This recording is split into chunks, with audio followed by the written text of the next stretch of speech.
Hello, I'm not at the microphone. Hello. Welcome back to the Spirituality with Ashley podcast. At some point, I'm going to have intro music. I actually considered singing, not actually like singing a song, but like doing a little jingle for myself. And then I was like, I'm not doing that. So the thought did cross my mind. Maybe my guides are like, hey, why don't you, express your creativity, be musical. I am very musical when I'm in the shower by myself. Anyway, I don't feel like that's podcast material. So this is where we're at. Thank you. Let me adjust my mic. Thank you for being here, for tuning in. I've got my tea as usual. Sometimes I have coffee, but it is almost 6 p.m. So I'm drinking tea right now. It's ginger tea. It's very grounding. So if you're home, get comfy, grab a cup of tea, have some tea with me. And as always, reach out. You can find me on social media, Spirituality with Ashley, on Instagram and TikTok, and also YouTube. And as of right now, Spotify still is letting you, well, I shouldn't say as of right now, because what if you're listening to this far in the future, 50 years from now? I feel like it's going to be a weird episode because I'm already breaking out the accents. So, yeah, if you're listening to this in the future, maybe you'll still be able to leave a voicemail. But right now on Spotify, as of February 2024, you can leave me a voicemail. How cool is that? You just have to navigate through the browser to the artist page. And oh my gosh, I am seeing light specks flying around. Oh, my guides are here. We love that. Welcome. I love that they're showing themselves. So if you're watching this on video via Spotify or YouTube, you can see the flex. Oh my gosh, I might actually have to edit this so that you can see it again. Oh my gosh, that's so cool. Thanks, guys. I feel the support because I'm feeling a little tired right now. But I was like, I really want to talk about this stuff. I'm feeling very inspired, and it's important to do this when I'm feeling inspired. That's a thing. When you are feeling really motivated to do something, when you're feeling that intuitive inspiration, go for it. Do the thing. Take the leap. And I just got some messages about that specific thing. Like, take the leap. Don't try to figure out the outcome. Stop analyzing. Stop thinking about what could happen. Just do the thing. And so I'm doing the thing, guys. If you like this episode, if you like this podcast, if you're like, hey, this chick is kind of cool, share the episodes with other people that you think might benefit. Oh, I love sharing podcast episodes that are like, that just get me. Love it. So, please share if you know somebody who'd be interested. Don't force it on anybody, of course. But you could put it out there. You could put it out there. You could be like, hey, you might like this. And leave me a voicemail. Find me on Insta, TikTok, YouTube. Say hey. Come on by. Let's hang out. I'm always here for it. I love getting messages. All right. We're going to get into this episode. I'm not going to do a whole intro description, but I am going to show you my page of notes. And I feel like my guides are here because this is, you know what I say often? We could turn, I was about to say we could turn my podcast episodes into a drinking game, but I don't think we should do that. I don't think that's a good idea. It could be like a tea drinking game. How hydrated can you get while listening to one of these episodes? I was going to say, because there are some things that I say over and over, and sometimes I hear myself and I'm like, why? Why am I using that phrase? Fish, the friendly neighborhood cat who lives in my apartment. Just kidding. She's our cat. She's in the bathroom playing with a hair tie, and I can hear her sliding around like it's an ice skating rink, and she's wearing trash bags and not ice skates. Although now thinking about a cat ice skating sounds really cute. Okay, we're going to focus. We're focusing. We're bringing it back in because I'm already like talking about ice skating cats and trash bags. Oh my gosh, the light, it flew by again. You know, it'd be really funny if it's actually like a bug that just looks like a light. It's not, though. I know it's my guides because I can feel it. Okay. It actually might be my mom, too. Hi, Mom. This is an important topic. Okay. And that's what I was going to say that I say all the time. I'm always like, this is important, so I wanted to talk about it. And you know what? I say that because it's true. There are things that I think are very important for us to have conversations about. and to just bring up. And it was weird. So I'm supposed to have a lazy day today, and I did have a pretty lazy day. I have a lot of very not lazy days, so my lazy days are sacred, and they should honestly be regular, but for right now they are sacred. Trying to do it at least one time a week. So I was having a lazy day today, and I was like, oh, I think I want to watch Gaia and listen to audiobooks and read actual books. And I've had this on my mind for a while. Like, I hear things and I'm just like, oh my God, I could have a whole conversation about this one topic. And then it kind of leaves my brain. And then I always have it in the back of my brain, like, oh, I want to talk about this. And then I don't. So today I was like, ooh, I can make little like Instagram and TikTok videos. So I'm going to make notes. I ended up making like 2 pages of notes, and I'm going to tell you right now. So if you're not looking at the video for this, I'm showing you my notes. I have 2 pages of them, and they've got arrows like pointing from one paragraph to another and then looping back around because I want to bring it all together. I want to like use examples. I'm quoting scientists and biophysicists and stuff because I think that I I would love more conversations about these things because I think that the more we are aware of our ability to create our reality and to manage our health and to live in a world that we enjoy and live lives that are fulfilling because we're healthy and happy and feeling good, and that's our perspective. I think that if we have the tools and we understand how to do it and we understand the science and all the things, that it'll be a way more realistic goal than it seems like it is sometimes. Sipping my ginger tea very loudly. Okay, I'm going to narrate every single thing shifting in my chair. Okay, I'm just kidding. I'm not going to do that. That's not fun. All right. So I honestly, I wanted to kind of read through this and do like, I wanted, I wanted to do a rough draft episode. But what happens when I do that is I'll start talking and then I'll just be spitting wisdom nuggets. And then I'm like, crap, how am I going to like recreate that moment of wisdom that I shared? So we're going for it. We're going to keep this very casual. I feel like I say that every time. I might be a little bit all over the place, but I promise I'm going to do my best to pull it all together. So let's have a conversation. Like we're just sitting in a coffee shop and we're hanging out. We're just catching up because we love each other's company.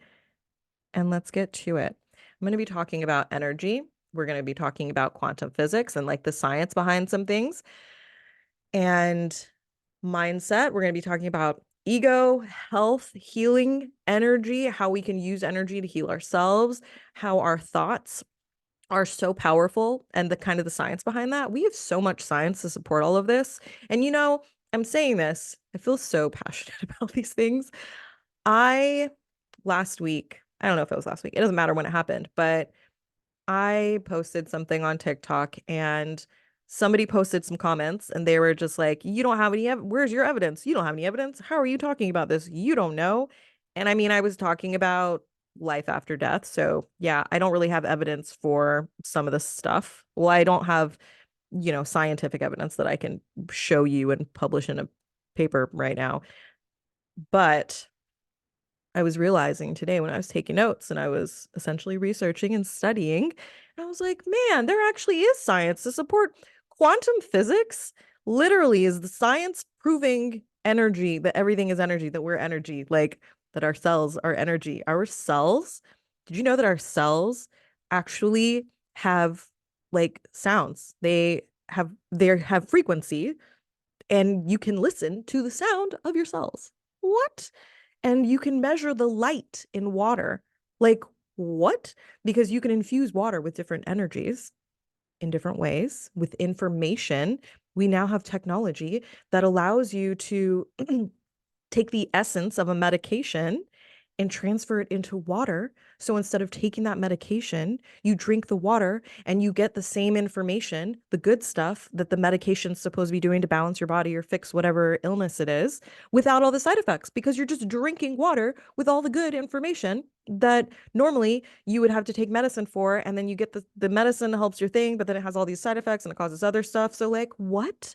And as I was sitting there taking in all of this, I was like, huh, I wonder when that's gonna come out. Like, is that out? Is that something that's available? Because I feel like it's not yet. And when it is available, like, are we gonna hear about it? Or are the pharma companies gonna shut it down? Like, so that's why I think it's so important for us to, the fact that I'm even having that thought, like, I don't like that I'm having that thought. I want to have the thought of like, this is amazing technology. This is for our health, for our expansion, for our evolution. We're doing great things with science and finding ways to heal ourselves without being detrimental to the environment, without actually killing ourselves and polluting. And like, if we could drink water with, the same information that medicine has in it and not have to deal with the bullshit that medicine does, like, that's amazing. That is amazing. The fact that I didn't even know that existed. I'm like, what else is out there that I don't know exists? Tons. There's tons that I don't know exists. There's probably never any kind of way that my human brain will be able to absorb all of the information in existence. So I'm just going to chill out with that. All right. So I'm just going to start at the top of my notes. I will try to bring it around as I'm topping. That's not what I meant to say. As I'm talking, I'm going to bring it around and I'm going to make sure that I'm being pretty clear about the points that I'm making. So settle in for this ramble fest. I'm just kidding. I'm going to be really concise and like well spoken. Totally. I'm setting up that energy for this. Articulate is the name of the game today and every day. Communication, here for it. 100% gold star. Okay. Whew. So basically, the whole theme of what I'm going to be talking about, or what I am talking about, is preparing yourself, your body, to be able to receive information through more than just your main senses that are physical. Being able to tap into your intuition. Hello, fish. I feel like yeah, you had your food and now you want loves. Her nails are not a joke, so if I don't have a blanket, I can't put her on my lap. So I'm sorry. I feel like I'm doing a rejection right now. I'm not rejecting you, baby. We can hang out later. She's like, I don't know what that means. Okay, so if you can hear her meowing, I apologize. Hopefully you can't hear the meowing. And now she's ice skating on the carpet. Cool. So when you prepare your body and your mind and your energy and you incorporate certain habits, certain perspectives, certain thought processes, and you have a basic understanding of like how to shift and create the reality that you want, when you are able to tap into your intuition, when you're able to make choices that are in alignment with your path, when you're doing all of that stuff, it's because you're allowing the energy to flow through you. And there are ways that we get into our own way. There are ways that we block ourselves. And we do this by being ignorant about things that we could heal. We do that by ignoring stuck energies. We do that by impeding the flow of energy through certain habits, and habits like negative self-talk and um, constantly being in a state of fear and really being super, super, super logical all the time, because that creates, I mean, I'm not saying don't be logical, but what I'm saying is when we're being logical, that's the left brain. It's the left side of our brain. Oh my gosh. Left side of our brain is logic. Right side of our brain is creativity, flow, intuition, all of that kind of stuff. And when you're in your left brain all the time, it can inhibit the flow of intuition, of universal information, that kind of stuff. So we're going to talk about health and healing and energy and the flow and that kind of stuff. So, and I think I already said that, but I'm just reiterating because this is going to be an episode. And I think I say that all the time too, but whatever. All right. So it's really important for us to break up stuck energies because as we break up any energies that are stuck and we allow that flow of energy through us without hindrance, without being impeded by stagnant energy or stuck energy, repressed feelings and emotions, trauma, when we're able to break up that stuff, allow it to leave our bodies, our energy fields, when we release it, it allows us greater access to higher awareness, to universal knowledge. It allows us to tap in to the Akashic field. It allows us to tap in to our spiritual teams, to tap into all of the energies and non-physical stuff that's around us that we are not readily aware of because we can't see it and we can't physically interact with it. So when we break up all that energetic stuff that's in there that's impeding that, it allows us to access this higher awareness. So imagine it as like the difference between walking through mud and versus walking on a smooth, solid surface. When you have these blockages and you're not allowing the energy to flow, and this is like, even if you're not aware of it, you could have a bunch of blockages, you could have pain and not realize that the pain in your body is blocked energy. Like that physical pain is a manifestation of a type of blocked energy, keeping you from being able to access your full intuition, keeping you from being able to develop your psychic abilities to the extent that you're able to, stuff like that, keeping you from being able to tap into this higher consciousness that's available to all of us at all times, to everyone. So Albert Einstein, he actually said that our reality is an illusion, which I think is really cool. And I know that's something that's actually out there floating around a whole bunch, that our reality isn't real, it's an illusion, it's a simulation. And to an extent, it is. It's our own simulation. It is an illusion that we've created with our thoughts and our beliefs and with our inner selves that are reflected back to us in the world that's around us. And I've spoken about this a bit before. And by understanding that we're the ones creating our reality, we can also understand that if we're creating our reality, we can change it.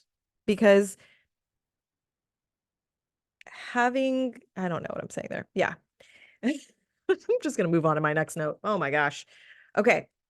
So it's really important to make sure that we're spending time going within, meditate, get into nature, all the things that we hear about all the time.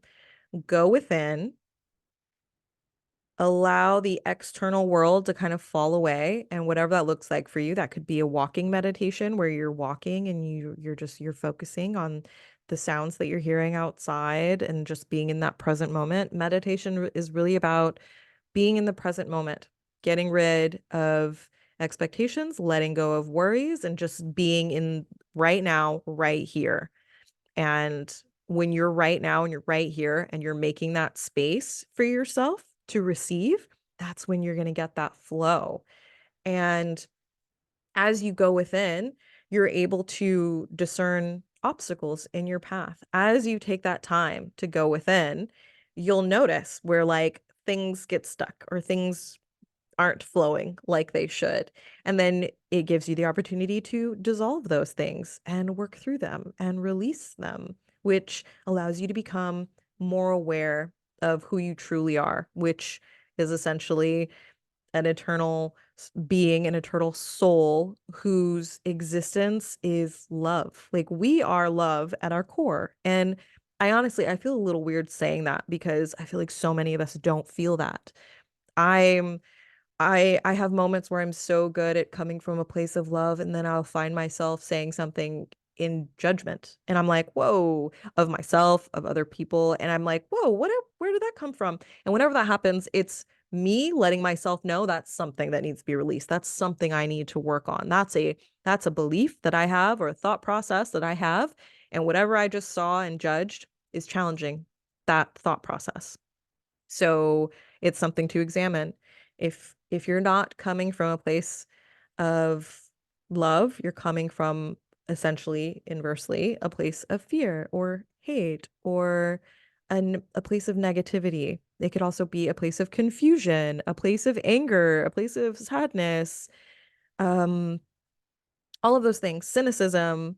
So being able to recognize that you're not coming from a place of love is huge because it gives you the ability to turn it around and then have gratitude and start to come from a place of love or start to at least be able to consciously make the choice instead of just being judgmental and going on with your day because that's something that people do all the time and it's normal. And so why take a second look at it? Does being judged feel good? No, it doesn't. I don't think anybody's ever enjoyed being judged. And I really can't speak for everyone, but I certainly don't enjoy being judged, whether it's me doing the judging of myself or somebody else doing the judging or me feeling like somebody's judging me because I'm secretly judging myself. It doesn't feel good. So I always want to empower people. I want to empower all of us and remind myself that I am fully responsible for the life that I'm living and the way that I am. Because as an adult, you get to choose if you want to carry on your belief systems from childhood. You get to choose if you're going to be aware of your behavior patterns or if you're just going to keep on identifying with the things that you were taught growing up, because that's what you know. That's your choice. And whatever choice you make is totally fine. And guess what? I'm not going to judge you. I'm going to try really hard not to, because I don't ever want to judge anybody. I really try to use those moments as opportunities for growth. I don't want to judge people. I don't want to be judged. So our left brain is very logical. It's analytical. It's really structured thinking. In the left side of our brain is where we create definitions for things as we're figuring stuff out. It's very structured. We label things. We use our left brain to analyze, to find meaning. And our society is perpetually left-brained. Like, we're encouraged to live in the left side of our brains from the time we're kids and have to go into structured school for a certain amount of time, and we're taught very specific things that are super filtered and structured a certain way. And then we're expected to make these logical decisions about what we want to do with the rest of our lives without really understanding who we are. And it's all supposed to be very logical and structured and categorized. Oh, well, what are you in school for? What are you going to go to school for? What is your job? Like, those things don't define who you are. And we tend to identify with these things and then label ourselves and label other people and label, whether one path is good or another path is bad. And it's not about a good or a bad path. It's not about having to figure everything out. So when we live in the left side of our brains, what happens is we define things. And once you've defined something in order to make sense out of it, then you're able to make a rule about it. And then that rule that you've made about it turns into a belief. And then that belief ends up in a belief system once you've done that with a few different things. And then we identify with our belief systems and we identify with that type of thinking. And then, because we're so used to being logical and figuring things out and having to find meaning, then we seek proof and evidence because we've got to get back to that logic. We always have to have the logic in there. And so I think I didn't finish my thought from earlier where I was like, I posted something on TikTok and somebody commented and they basically were saying I didn't make sense and how can I talk about something if I don't have proof and I didn't have any evidence. And then part of my response was, well, I don't really subscribe to a belief system that needs evidence or proof. There is a lot of proof and evidence through quantum physics for a lot of the stuff that I talk about and a lot of the things that I believe, scientifically proven. But I don't want to argue with people. Would love to have, a discussion. I would love to have a conversation where, people have opposing ideas. That's where you grow. It promotes being open-minded when you're able to entertain other perspectives. And I felt like when I commented that, I was like, well, I don't subscribe to a belief system that needs evidence or proof. That's because I just know. I know so many things and I don't know how I know them. I don't know how I'm able to understand them, but I know that they're real. And my proof is that I do readings and I accurately read people's energy and then I know how they're feeling and I understand life situations they're going through. And there's no way that I could understand that. And there's no way that I can prove it. So I don't know. I don't know what to tell you. It's cool if you don't share that belief system. Um, we can have a conversation about it. I would love to tell you about my experience and why I think the way that I do, and I will totally listen to you. Tell me about why you need the evidence and the proof. But that's just not somewhere I like to live because it feels a lot better to go with the flow and not need proof and evidence for everything. And I will tell you right now, I love science. I love proof. I love evidence. And I've really had to learn through my spiritual journey that sometimes looking for proof and looking for evidence is me getting into my way. If I'm trying to connect with my spiritual team and I'm not getting the evidence that I'm looking for, that's going to prevent me from being open to however it is that they are going to communicate with me. And so I don't I don't want to subscribe to a system of beliefs where I have to have evidence and proof for everything because I feel like that limits me. And I'd rather be open-minded and flow with how things are happening and be open to how things are going to happen because I don't know everything and I don't know how everything's going to work out. I don't know how everything's going to happen. It feels a lot more freeing and I'm happier doing it that way. So, as we seek proof and we are in that logic circle that we identify with that way of thinking in our society. It's just the way our society is right now and it's shifting, but there's still a huge energy of being logical, needing to label things, needing proof. And so when we're in that way of thinking, we develop conclusions that are based on our perceived reality, which is our experiences.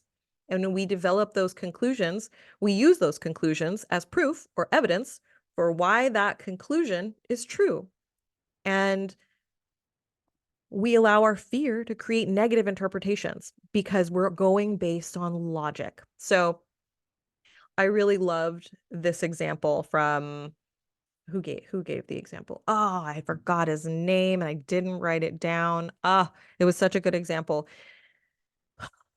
I'm gonna try to remember his name so I can put it in the show notes because I have no idea. It's a long name.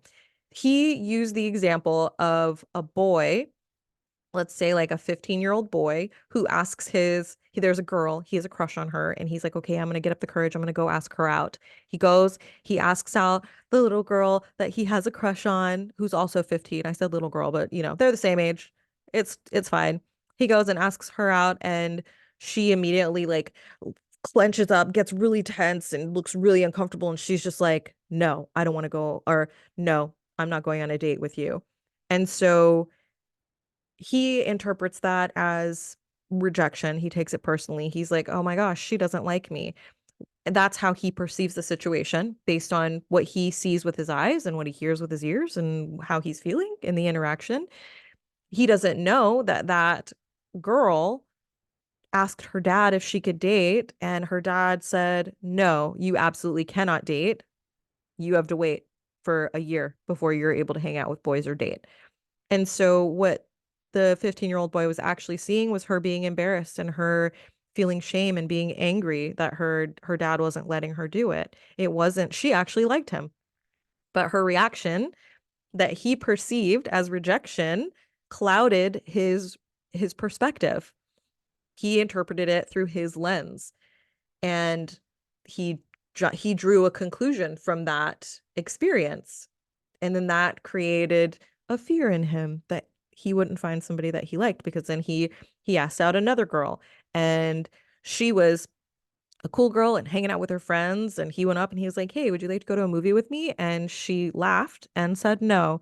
And so this was more evidence that forms this belief system for him that he identifies with, which where he believes that people he likes are not going to like him back. And then his brain, being logical, looking for that evidence, tries to give that situation meaning. And so then he got rejected twice based on his perspective, and then it creates this, he's like, okay, well, if he believes that nobody he likes is going to like him back, then it creates this fear and this belief that like he can't get what he wants and he's not worthy, and we can just go on and on about it, and that's not necessarily the truth. It's his choice to have that perspective and then to look for the logic and the evidence to support that perspective, even though that wasn't necessarily the case. And that is where we can kind of get sabotaged, when we're only using the left side of our brain all the time and we're constantly looking for evidence and using reasoning and identifying with that way of thinking. So the point is that your intuition can get clouded by fear-based emotions, and fear-based emotions take us out of love. They take us out of our heart center. And fear-based emotions can be anything like anger, confusion, um, sadness, anything fear-based. And so to give an example, if you're angry about something, it's usually fear-based. Like, or if you're stressed about something, like all of that kind of stuff can take you out of a love perspective. And it's easier to be receptive to messages from spirit and synchronicities and intuitive hits and inspiration when you're in a place of love, when you're coming from a place of joy, when you're feeling peace, when you're experiencing and feeling generosity and gratitude, which all happens on the right side of your brain. So when you're being super logical all the time and reasoning and looking for proof and jumping to conclude or developing conclusions based on your perceived experiences and then using that as proof for your conclusion because you're being very left-brained, it prevents you from being able to tap in to your intuition as much. When you're in a fear-based place, you're not in a love-based place. And the more you're in a fear-based place, the less you're in a love-based place. The more you're in a love-based perspective, vibration, whatever you want to call it, the more you're coming from a place of love, the less you're coming from a place of fear. And one of the ways to have a more loving, love-based perspective is by having gratitude, by practicing gratitude, by thinking about things that make you feel good, by recognizing when you're coming from a place of fear, and turning that around with gratitude and a few other things that I'm going to talk about on the next page. So, our left brain society makes it challenging to flow and to trust. And so if you're having a hard time trusting your intuition or allowing energy to flow through you, or if you're experiencing challenges with accessing your intuition or developing your gifts or figuring out your purpose,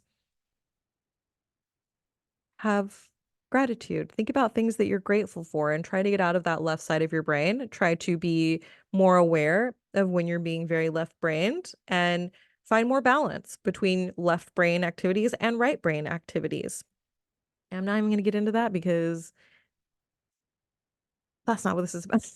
I want to talk about more things. Okay, so we can definitely Google left and right brain activities though. Just quickly, left brain activity, very logical. My career right now is being a software engineer. I'm very logical when I'm doing that. I'm problem solving, it's very structured. I'm using a lot of logic. And then I have my spiritual business, which is very right-brained. I'm very creative. I listen to my intuition about what I want to talk about, and I don't I don't have like this rigid structure. I just kind of flow with what feels right in the moment. And I let go of my beliefs. I let go of my whole belief system so that I can bring through clear messages for people. So that's how I'm using the balance. When I just had my technical job where I was very left-brained all the time, it didn't feel right to me. It felt like something was off, and it's because I wasn't exercising that right part of my brain. Sometimes I would because I love art and I love painting and drawing and making friendship bracelets with the little thready stuff you get from craft stores. Like I love all of that kind of stuff. And so I would do that to kind of balance out the left side of my brain. So there are ways to find balance, and I'm not saying never be left-brained about things or always be right-brained. That's not what I'm saying. I'm encouraging balance. And I was saying that I feel like our society tends to encourage more left-brained thinking and that we could benefit from balancing it with more right-brained thinking. And if you do want to tap into your intuition, that it means maybe assessing how left-brained you're being. Are you coming from like a left brain perspective of logic and evidence and all of that stuff 90% of the time? Because if you are, that might be making it hard for you to tap into your intuition. Maybe introduce more creativity into your day, more grounding nature time where you're not in a very structured, I don't really know where I'm going with that. I just know that grounding in nature time would help. So I'm starting to ramble at this point. Okay. Moving on to the next thing. Oh my gosh, I loved this. Okay. So the next thing that I wanted to talk about was, and this is all related, so don't worry, we're circling back. We're going to circle back. The next thing that I wanted to talk about, I'm going to lower this mic. I feel like it's just in my face and I'm getting all antsy. Okay. Oop, my little thingy, I don't know what it's called, the little screen that like catches your spit so you're not spitting on your mic. That's what I feel like it's for. I don't know. Is it so that I'm not like, so I don't put the mic in my mouth? What is the screen for? Doesn't matter. I can Google it. Just gonna have a list of stuff to Google. All right. The next thing. So Dr. Bradley Nelson wrote a book called The Emotion Code. And based on his interview, I'm pretty sure he's a hypnotherapist because he was talking about accessing the subconscious. And oh my gosh, it's so fascinating the stuff that he was talking about. And so I'm just going to kind of sum it up and share because I was like, what? Love that. Love that. I would love to offer um, hypnosis in the future because, oh my gosh, it's amazing for accessing your subconscious. And your subconscious knows everything about you, every single thing your subconscious has stored in there, like an eternal hard drive. So Dr. Bradley Nelson, he was talking about how our subconscious mind remembers everything while our conscious mind forgets things. Like everything about us is in our subconscious. Every block, every issue, every memory, every thought, every little experience. And our conscious mind is aware of some stuff, but then we forget where we parked our cars. Like, so it's weird. It's kind of a weird concept that be you can be under hypnosis and remember what it was like to be born. But when you're not under hypnosis and you're just operating from your conscious mind, you go to Walmart and you park and then you're like, crap, where's my car? I just think that's so interesting. So hypnosis allows us to access the subconscious mind. And what he's discovered and what he studies, what he writes about is how emotional baggage, which can be trauma, repressed emotions, blockages, emotional baggage causes blockages. That's what that is. And emotional baggage is often the underlying cause of issues, mental issues, medical illnesses. Every emotion, I love this one. He said that every emotion has a vibration or a frequency. And you can feel that because whenever you feel really heavy or like off or weird, you're probably feeling weird, like confusion emotions, or you're sad or you're moody, or like it changes your frequency. I just made a video about that because I found something with Bashar talking about when something happens that you don't like, if you mope about it and then you want to talk about it all the time and you just kind of like dwell in that thing, you're matching the frequency of the thing you don't like, because then you're taking on an emotion, you're reacting with a negative emotion. And when you react with a negative emotion to something you don't like, you're embodying that frequency of that negative emotion. And whatever frequency you're embodying is what you're putting out. And what you're putting out is what you're pulling into you. That's what you're attracting to you. And so when something that you don't like happens, you can choose not to match the frequency of that thing. Just let it go and focus on what you do want. So every emotion has a vibration. And when you feel an emotion powerfully enough, that emotion can get trapped in your body and stay with you. And so this happens with trauma. This is why there's so much inner child healing for us to do, because I'm sure many of us went through things in our childhoods or experienced things, and we felt really strong emotions, and then some of it stuck and stayed with us because our emotions are powerful. And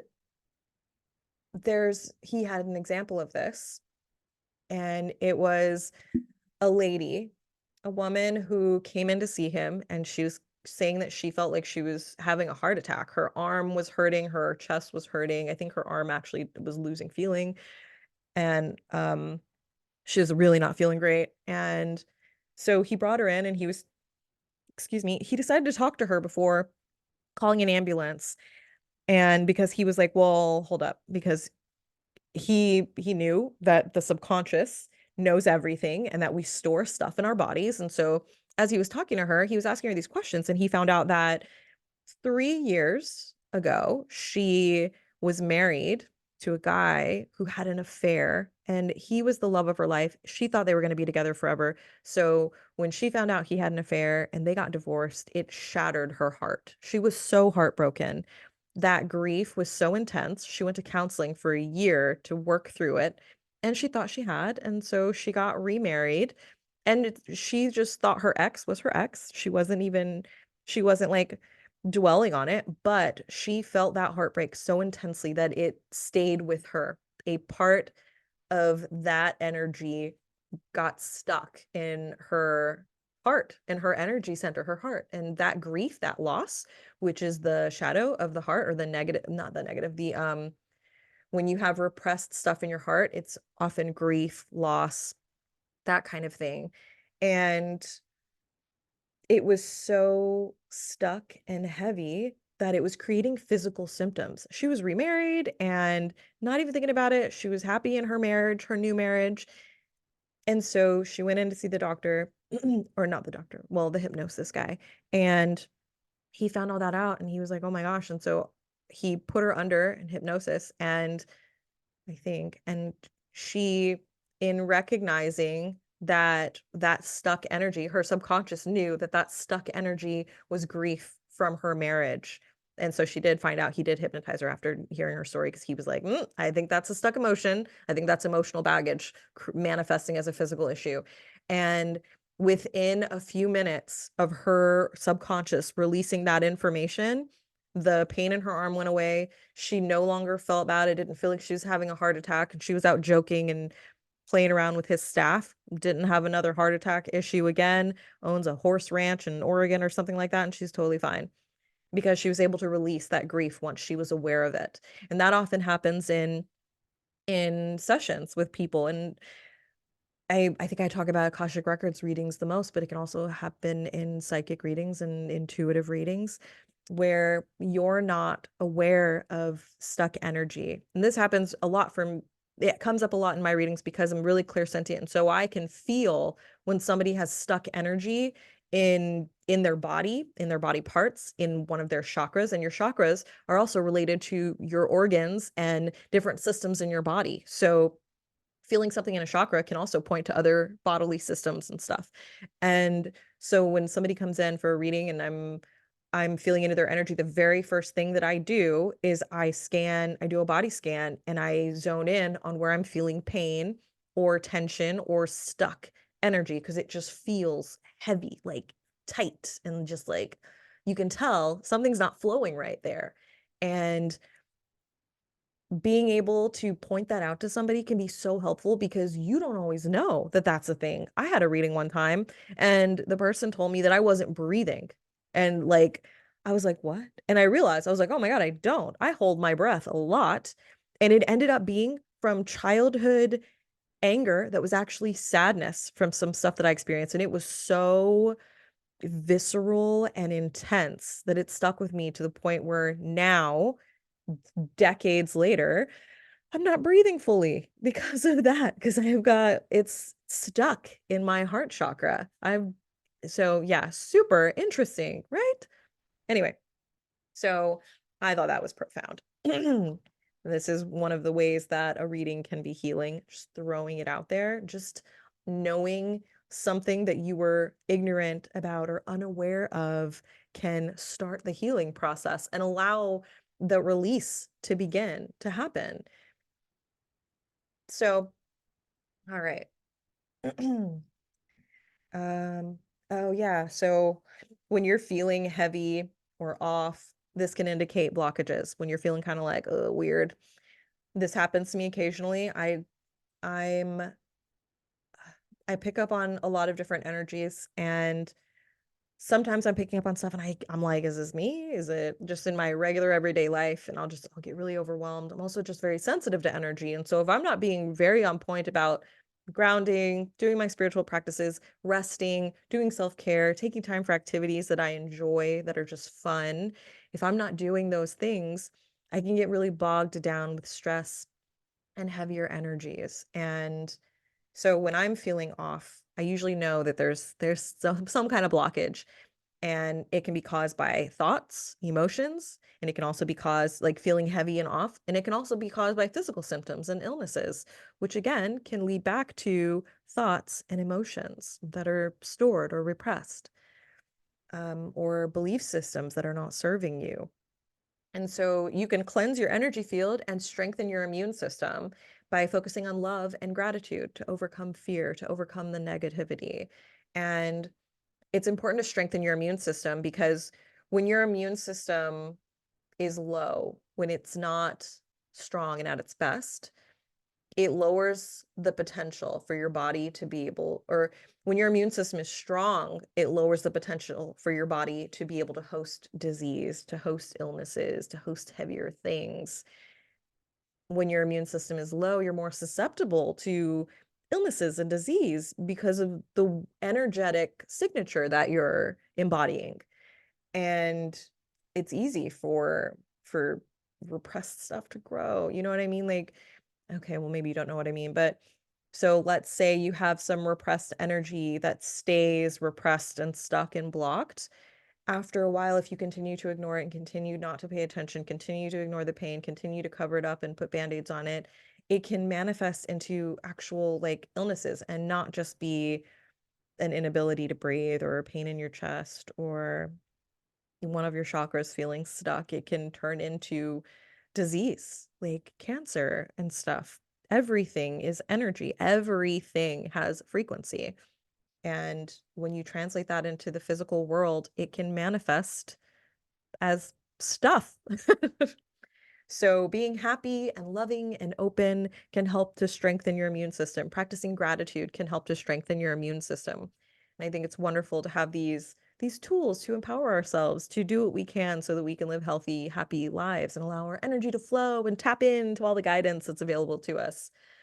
Um, what else? Be mindful of your thoughts because they affect your reality.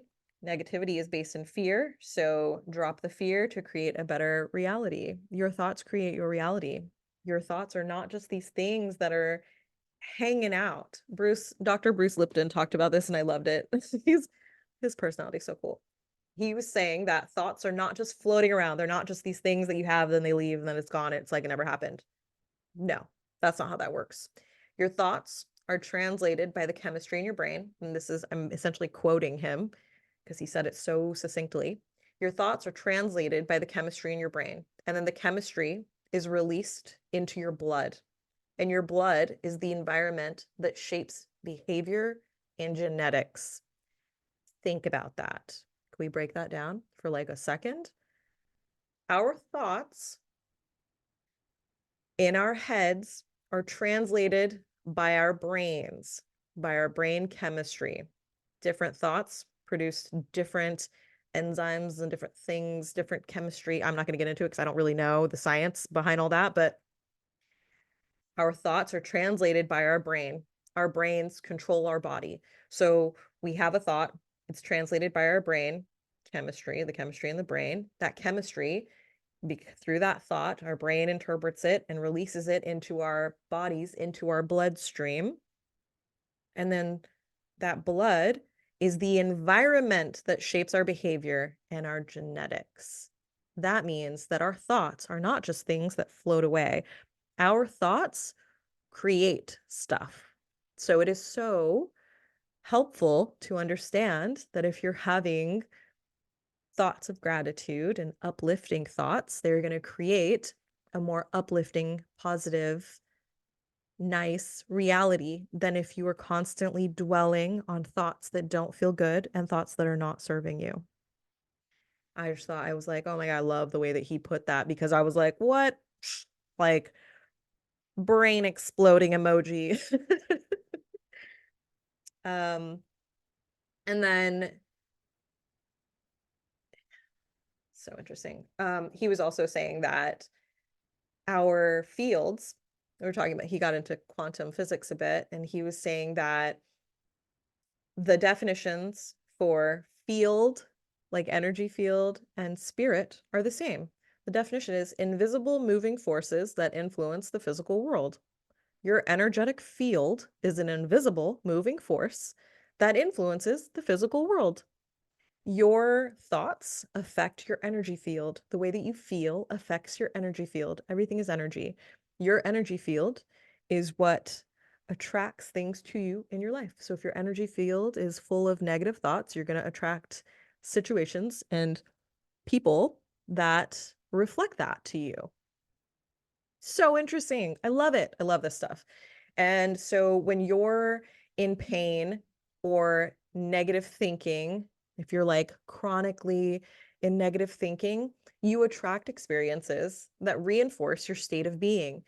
And this is how we create our realities. What? I mean, I'm not saying what, like, what? This is surprising information. I'm saying what, like, whoa.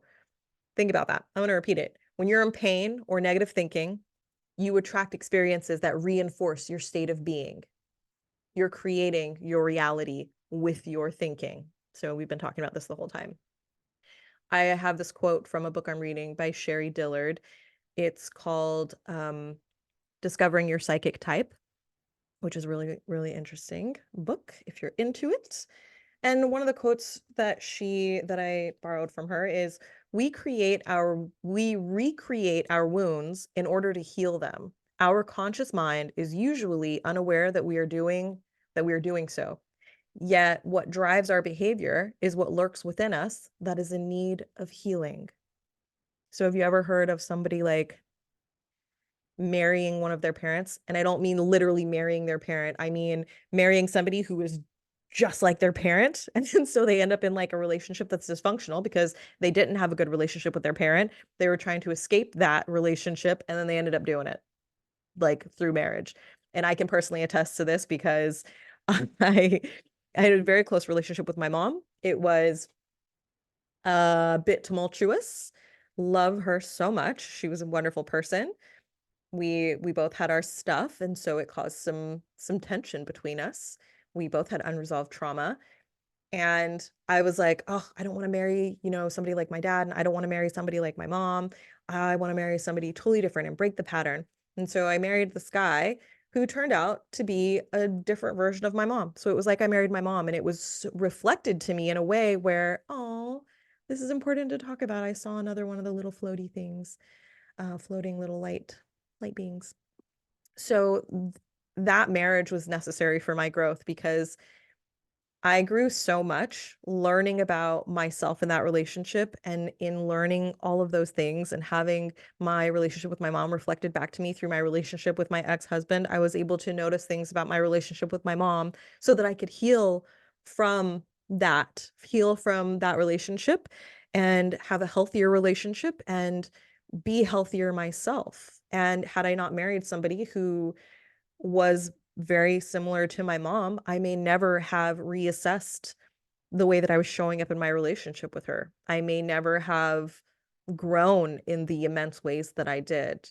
And I just think it's so interesting the way that our brains work. When you're in pain or negative thinking, you attract experiences that reinforce your state of being. I was in pain. I had some experiences in childhood and growing up and experiences in my relationship with my mom, and I needed to heal those things. So I married somebody who was like my mom to give me the opportunity to heal those things. And I did. I mean, I healed a lot of them, but I'm sure there's always stuff I can heal. I'm still working on the mother wound. But I just think that's so interesting. Our conscious mind is usually unaware of what we're doing, but it drives our behavior so that whatever's lurking within us that needs healing can get healed. What? So cool. Oh my gosh. I hope you guys learned something from me sharing things that I was interested in talking about today, a lot of the stuff I learned.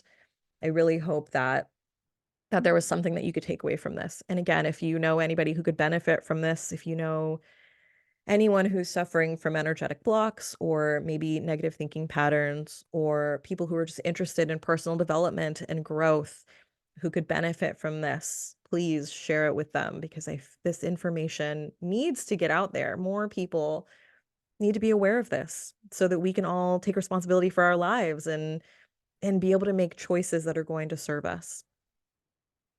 So, as always, thank you so much for listening. Thanks for spending this time with me. I love all of you so much. I'm so thankful.